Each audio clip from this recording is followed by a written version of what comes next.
14 বছরের মেয়েটা, 16 বছরের মেয়েটা 8-7 কাপড় পরে, টাইট কাপড় পরে আধা ঘন্টা 1 ঘন্টা ধরে সাইজা গুইজা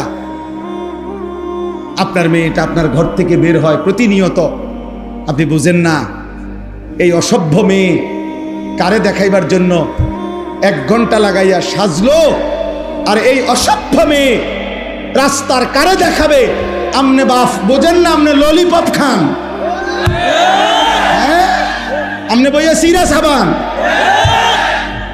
আমনে সিরা সাবান, আপনি বুঝেন না? আমনের বেডি 1 ঘন্টা লাগাইয়া সাইজা, টাকা আমনের, কাপড় আমনের, মেকআপ আমনের, পাউডার আমনের, ফেয়ার এন্ড লাভলি আমনের, টাকা সব আমনের, রংসায় অটো ড্রাইভার, রংসায় সিএনজি ড্রাইভার, রংসায় রাস্তায় খাড়াইয়া মুতে এমন অসভ্য বখাটে দুশ্চরিত্র যুবক আপনার বেটিরে দেখে আর টিটকারি মারে। এই মুসলমান, এত বড় বেগায়রত আত্মমর্যাদাহীন কেমনে হইলি বাপ বেটা?